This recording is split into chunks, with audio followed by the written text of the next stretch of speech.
Good afternoon, and thank you for joining us for our virtual legislative webinar brought to you by the Association of Northern California Oncologists and the Medical Oncology Association of Southern California. Courtney Flukes, and it's my pleasure to welcome you today alongside Nicole East from MOASC. Today's session will be led by our shared and tireless legislative advocate, Cher Gonzalez, who represents the unified voice of both ANCO and MOASC in Sacramento. We also want to take a moment to acknowledge the invaluable support of our industry partners and friends. Without your ongoing commitment to our two societies, our ability to effectively advocate for cancer patients throughout California would not be a reality. So thank you. I'd also like to mention that everyone is welcome to ask questions in the chat box. We'll be monitoring that throughout the webinar today. Please don't be shy. And without further ado, I'll turn this over to Cher to dive right in. Hi, Cher. everyone. I want this to be a dialogue and not a monologue because I think that that's where real synergies happen, right? Is when we talk to each other and we share information. So don't feel like you can't interrupt me mid-sentence. In fact, please do. I will not be looking at the chat because I get so stuck in talking that I just talk. So Courtney, Nicole, if you could just say, hey, Cher, we got a question in the chat. Just go ahead and interrupt me mid-sentence. I will not take offense, okay? Perfect. That's what we're here for. All right, let's get started. So I just threw some slides together, you guys, just not to be a real big presentation, right? But it just is sometimes I feel like it's easier when people talk to see something on a screen at the same time. So it's nothing big, but I just wanted to put some slides together. What's going on right now in California? Well, I am a California lawyer and lobbyist, right? I don't actually practice at the federal level, but we do not operate in a vacuum. And what's going on at the federal level is going to have some very distinct impacts in California. So I wanted to just sort of set the stage of like, what does the world look like right now and how is that going to impact us in California? And so Medicaid, it's on everyone's mind because Congress is currently discussing how to change Medicaid policies in a way that's going to cut around 800 billion. The number I keep hearing is like 888 billion. That's a whole lot of money. I don't think my brain, I joke that I went to law school because there would be no math, right? So I don't think my brain even understands just how big $800 billion is.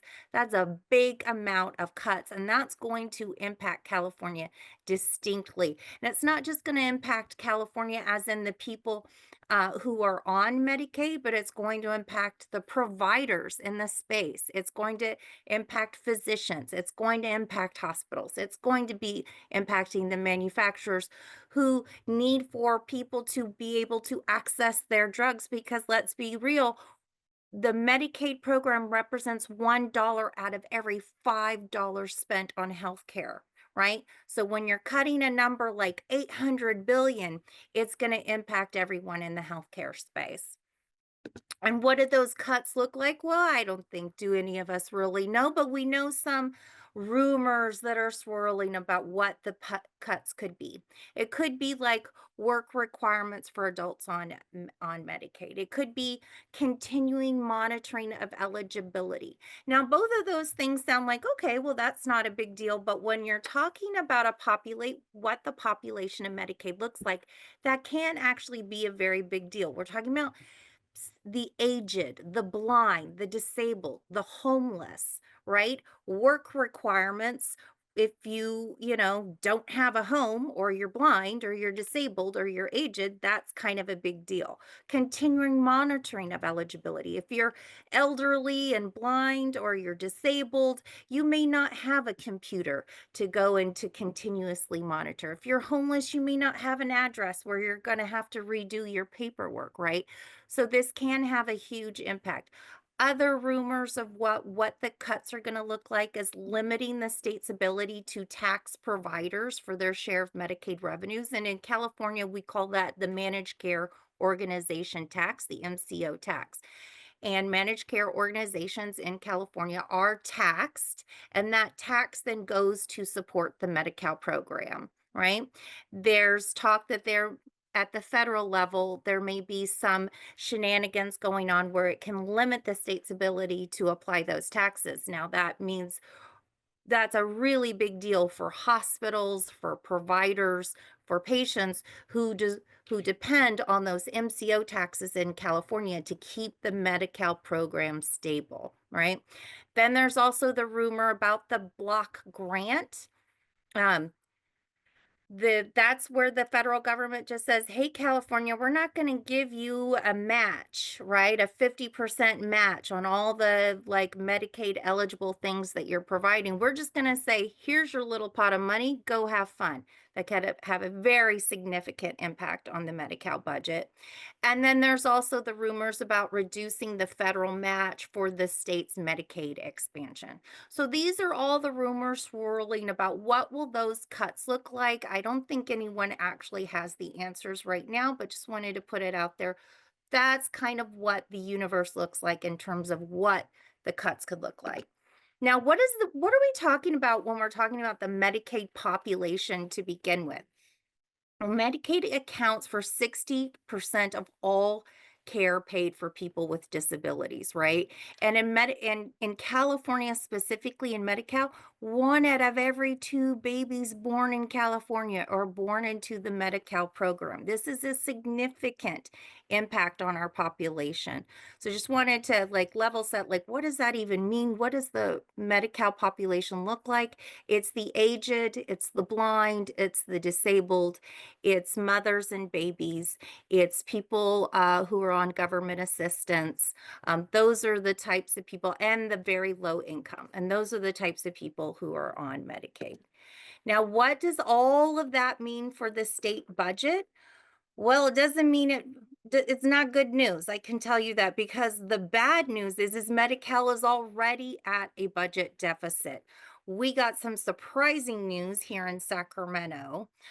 Just came out of the blue in March that Medi-Cal needed $3.44 billion in a loan just to make its bills for the rest of the month. That was a shocker. It sort of ricocheted through town. There were hearings on it. So Medi-Cal is already operating at a budget deficit. And now if there are federal cuts coming out, that's going to be bad. Added to that, the stock market.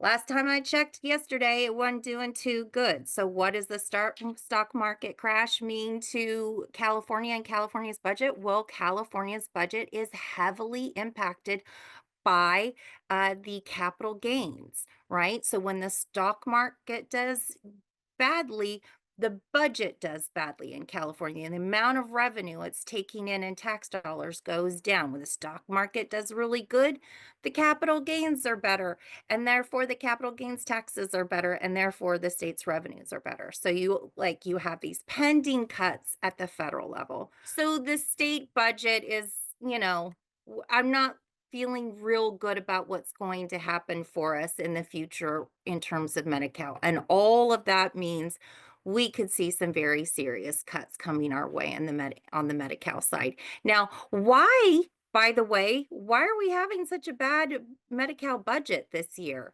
And it's because everyone underestimated the impact that extending Medi-Cal to the undocumented would have on the budget. The rumors that I have heard is that they did not anticipate there would be quite the uptake both on the primary care side as well as the prescription drug side, because we're not getting a federal 50 for 50 match when the undocumented go to fill a prescription, right? And we're not getting that 50-50 match on the primary care side. And they did not anticipate that there would be quite the uptake that there was. And most people, of course, we don't know for sure because the governor's office hasn't said specifically why. The governor's office has said we will know more in May when the May revision, the new governor's revised budget that he comes out with every May, we'll know more in May. But the rumor is yes. Cher, we have another question. Yes. Doesn't seem like that long ago, Governor Brown created a rainy day fund that was bolstered by huge tax revenues. Has that disappeared? It has not disappeared. So that's the good news. We do have a rainy day fund. And in fact, generally when there's borrowing, it is borrowing from our rainy day fund. So we do still have a rainy day fund. We'll know more about how much is in that rainy day fund in May. And that the rainy day fund is the reason why when the governor's office came out with a budget proposal in January, we had a balanced budget. We did not have a surplus and we did not have a deficit. It was roughly balanced, and that's because of the existence of the rainy day fund. We'll know more about how much is going to be left in that rainy day fund in May when we find out how much the governor is proposing to take from the rainy day fund. But we do still have rainy day funds, as a matter of fact, because we have more than one account now. All right. So that goes, we still don't know the full impact of the undocumented. All of that is to say that there are going to be some tough decisions coming our way, not just this year, but especially next year. What is that going to look like? Many of you probably were around. I certainly was during the days of budget deficits during the Schwarzenegger administration when the reaction to the budget deficit was to cut services, cut benefits within the Medi-Cal program, and also cut reimbursement to providers in the Medi-Cal program. No one knows what exactly is going to be on the table just yet, but I think we should anticipate that the days of cuts may be coming our way. That is the budget update. I'm sorry to provide all that bad news, but I just wanted you to hear where we're standing and the fact that the cuts are probably going to come and likely they will come this year and then more next year. Moving on to better news. So, bad news first, good news next is that ANCO and MOASC. Sorry, one more time, Cher. We have another question. Yes. Can we guesstimate what the potential cuts will mean to providers who take Medi-Cal? Yeah, I wish I could because I think many of you remember the days of the 10% mandatory across the board cuts to providers during the Schwarzenegger administration when we had budget deficits. Um, I don't know if that's going to happen. I don't anticipate it will. I think what we're going to see is probably optional benefits being reduced. So those are things like podiatry and communities, the community services that are provided. I think there are going to be benefits that are considered optional under the Medi-Cal program. I don't think we'll see across the board 10% provider cuts, but you never know. I wish I had a crystal ball, but right now, the governor's office still hasn't even told us the size of the problem. When his administration asked for a $3.44 billion loan, they didn't even really provide us with the whys. They just said, oh, it's higher than anticipated costs. And then the rumor started circulating that that was largely around the undocumented primary care and pharmaceutical spending was larger than anticipated. So we just don't know what kind of cuts we're going to see. There could be significant cuts, sort of like delaying, stalling the implementation of Medi-Cal expansion to the undocumented, rolling it back. Provider cuts, I really just don't know at this point. I'm hoping that it's not provider cuts, though. Any more questions on the budget? I will say this, the governor, before we move on on from the budget, the governor specifically spelled out in his January budget that there were increased costs, there were higher costs in the Medi-Cal program, and he laid it specifically on pharmaceuticals. Said that prescription drugs were costing more, and that was a significant portion of the increased costs in Medi-Cal.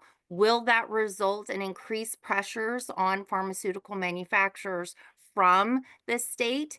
That is a possibility as well. I do remember the days when the Medi-Cal program passed mandatory supplemental rebates from manufacturers in the areas of like cancer, for example, and HIV medications and blood factors. They passed statute that said that pharmaceutical manufacturers have to pay a 10% rebate back to the state. We could see something like that from the governor. I haven't heard any rumors about that, but history sometimes repeats itself. And since he did say that pharmaceutical spending is a huge portion of the reason that Medi-Cal costs have so significantly increased, he could set his target on pharmaceutical manufacturers.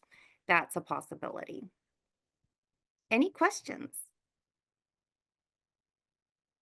Okay. The good news is that ANCO and MOASC are co-sponsoring legislation with the California Rheumatology Alliance, the CRA, and that legislation is authored by Assembly Member Lori Wilson, who is a Democrat from the area, from like Vallejo on up towards Sacramento, sort of that area of California. She is a breast cancer survivor.